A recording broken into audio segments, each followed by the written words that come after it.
আজকে আলোচনা করব বৈদিক পরম্পরা এবং পুরুষোত্তম পরম্পরা বা অবতার পরম্পরা এই বিষয়ে কথা বলবো। আপনারা সম্পূর্ণ ভিডিওটি দেখবেন। আশা করছি আপনাদের ভিডিও দেখার পরে অনেক কিছু জানা যাবে এবং কমেন্ট করে আপনাদের মতামতটা জানাবেন। সনাতনী একটা ধারা দেখা যায় বৈদিক পরম্পরা, যারা বেদ অনুসরণ করে, বৈদিক নিয়ম অনুসরণ করে, বেদের বিভিন্ন দেবদেবীর পূজা করে, বৈদিক দেবদেবীর পূজা করে, বৈদিক নিয়ম পালন করে। তাছাড়া অনেকেই নিরাকার পরব্রহ্মের সাধনা করে। এরকম একটা হচ্ছে ব্রাহ্ম সমাজ আছে, যারা বেদ নিয়ে গবেষণা করে, বেদ নিয়ে চলে এবং নিরাকার পরব্রহ্মের সাধনা করে। আরেকটা গ্রুপ হচ্ছে যারা সাকার পূজা করে।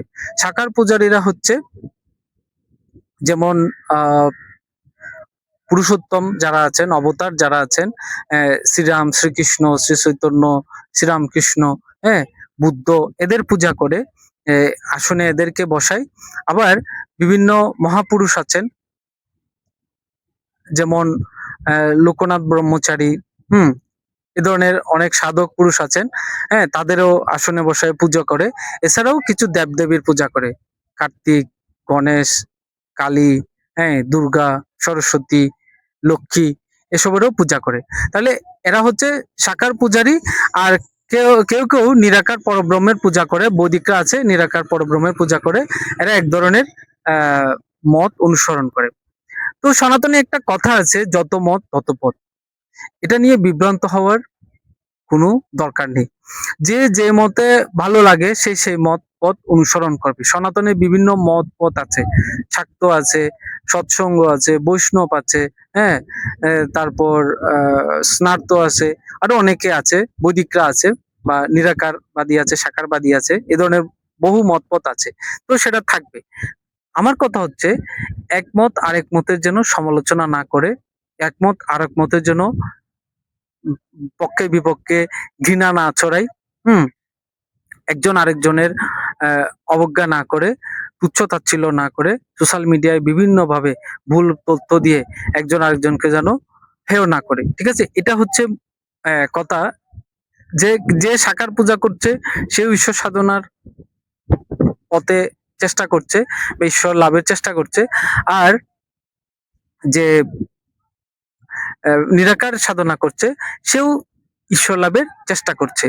কেউ কাউকে হেয় করার কোনো দরকার নেই। এক একটা পথ এক একভাবে ঈশ্বর লাভের পথ। এটা যদি আমরা বুঝে থাকি, তাহলে আমরা কেন একে অপরকে ঘৃণা ছড়াবো, একে অপরের বিরুদ্ধে ভুল তথ্য দিয়ে, মিথ্যা কথা বলে, বা ওই পথে গেলে আপনি খারাপ হয়ে যাবেন, ঈশ্বর লাভ করতে পারবেন না, এই ধরনের কথা বলে বিভ্রান্ত করব। ঠিক আছে, শ্রীকৃষ্ণ যা বলে গেছেন, শ্রীকৃষ্ণ কি বেদ জানতেন না? তিনি তো সর্বজ্ঞ ছিলেন।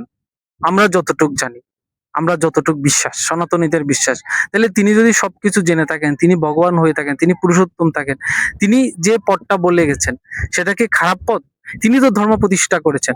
আচ্ছা, বৈদিকরা বেদ হলো ঋষিদের ধ্যানে প্রাপ্ত প্রত্যাদেশ বা জ্ঞান, যেটা শ্লোক আকারে লিখিত হয়েছে, লিপিবদ্ধ হয়েছে। সেটা যুগের পর যুগ শ্রুতি হিসেবে মানুষ শুনে শুনে এটা মুখস্থ রেখেছে, পরবর্তীতে সংকলিত হয়েছে বা লিপিবদ্ধ হয়েছে। এটাই হচ্ছে বেদ। বেদ হচ্ছে সনাতনীদের জীবন বিধান, দশবিধ সংস্কার সনাতনীরা মেনে চলে, এই জীবন বিধান মেনে চলে। এটা হচ্ছে সনাতনীদের একটা আহ প্রকৃত জীবন বিধান, এটাই হচ্ছে তাদের পথ।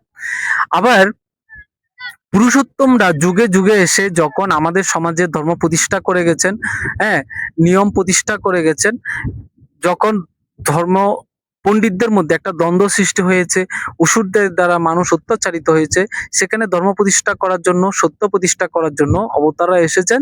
তারা তাদের কর্ম দিয়ে, জ্ঞান দিয়ে, শক্তি দিয়ে, হ্যাঁ, আধ্যাত্মিকতা দিয়ে মানুষকে ধর্মের পথে টেনে এনেছেন, বিভ্রান্তির পথ থেকে সত্যের পথে টেনে এনেছেন। হ্যাঁ, যারা পণ্ডিত ছিলেন, যারা পণ্ডিত হয়েও বিভ্রান্ত ছিলেন, ভুল পথে ছিলেন, তাদেরকেও সত্যের পথে নিয়ে এসেছেন, তাদেরকেও পথ দেখিয়েছেন। অনেকে ভেবেছেন আমি এটা জানি বলে আমি শ্রেষ্ঠ, অন্য কেউ শ্রেষ্ঠ হতে পারে না। এটা কিন্তু নয়।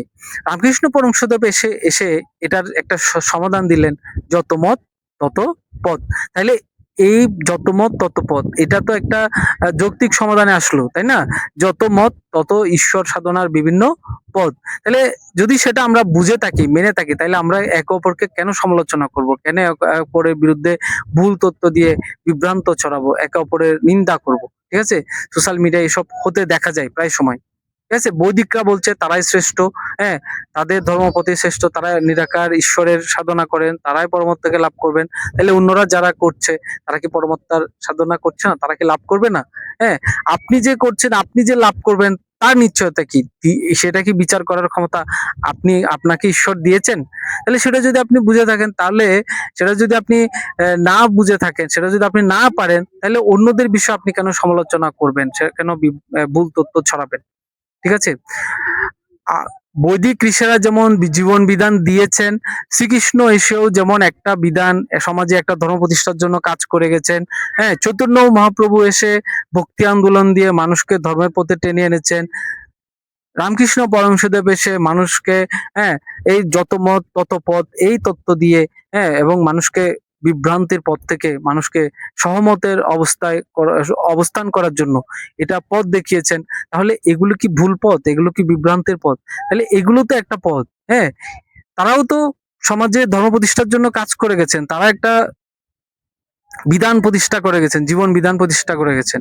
হ্যাঁ, এই সেই যারা সনাতন যে বিধান আছে সেই বিধানের উপর দাঁড়িয়ে, হ্যাঁ, এটা কিভাবে সুন্দর করে করা যায়, শান্তিপূর্ণভাবে করা যায়, সমাজে ধর্ম চর্চাগুলো কিভাবে, হ্যাঁ, আধুনিক ভাবে বর্তমান যুগ উপযোগী করে পালন করা যায়, সে পথটা দেখিয়ে গেছেন। তারাও তো মানুষকে বিভ্রান্ত করেননি। তাহলে আমরা যারা এক এক মতবাদের এক এক আদর্শের অনুসারী আছি, তারা কেন মানুষকে বিভ্রান্ত করব? ঠিক আছে, আমাদের উচিত সত্যটাকে জানা, একজন আরেকজনের বিপক্ষে কথা না বলা, বিভ্রান্ত না ছড়ানো এবং মানুষের নিন্দা না করা। নিন্দা করা পাপ, এটা যেন আমরা না করি, এটা যেন আমরা ভুলে না যাই। বেদ বেদ আমাদের জীবন বিধান সনাতনীদের, সেটা সনাতনীরা মেনে চলে। কিন্তু বীজ মন্ত্র আলাদা আলাদা থাকতে পারে, এক এক স্তরের বীজ মন্ত্র এক একটা থাকতে পারে। সুতরাং যে যে স্তরের বীজ মন্ত্র লাভ করবে সে সে স্তরের সাধনা করবে। সুতরাং সে তার, এটা ব্যক্তিগত ব্যাপার। এটা নিয়ে কেউ কাউকে জোর করার কোনো সুযোগ নেই, করা উচিত না। ঠিক আছে, যে যে মন্ত্র বিশ্রাম লাভ করবে, যে যে মন্ত্র পাবে সে সেভাবে সাধনা করবে, সেই পথে চলবে। তাহলে আপনি যে মতে সাধনা করছেন সেটাই শ্রেষ্ঠ, অন্যরা একদম খারাপ হয়ে গেছে, এটা বলা যাবে না। ঠিক আছে, আপনি যে সামাজিক আইন আছে, হ্যাঁ, ধর্মীয় আইন আছে, সনাতনী আইন আছে, সেগুলো সুন্দরভাবে পালন করুন, সহাবস্থান করুন, সবাইকে ধর্মের পথ দেখান, আলোর পথ দেখান, সবাই যাতে ভালোভাবে চলে সেই পথ দেখান। সেটাই হচ্ছে আমাদের কাজ। মানুষকে বিভ্রান্ত করা আমাদের কাজ নয়, মানুষকে কটাক্ষ করা, নিন্দা করা, এটা আমাদের কাজ নয়, এটা সনাতনীদের কাজ নয়। কোনো সনাতনী এটা সত্যিকার সনাতনী কেউ এটা করতে পারে না। আমি অনেক পণ্ডিতদের এসব নিয়ে কথা বলতে দেখি এবং কটাক্ষ করতে দেখি, তো সেজন্য এই ভিডিওটা করলাম। আপনাদের কেমন লাগলো জানাবেন, আর কমেন্ট শেয়ার করে আমাদের পাশে থাকবেন, সাবস্ক্রাইব করে আমাদের পাশে থাকবেন। ঠিক আছে, শেয়ার করে সবাইকে দেখার সুযোগ করে দিবেন। এতক্ষণ ভিডিওটা দেখার জন্য ধন্যবাদ। আপনাদের সবাইকে অসংখ্য ধন্যবাদ জানিয়ে এখানে শেষ করছি। জয় গুরু।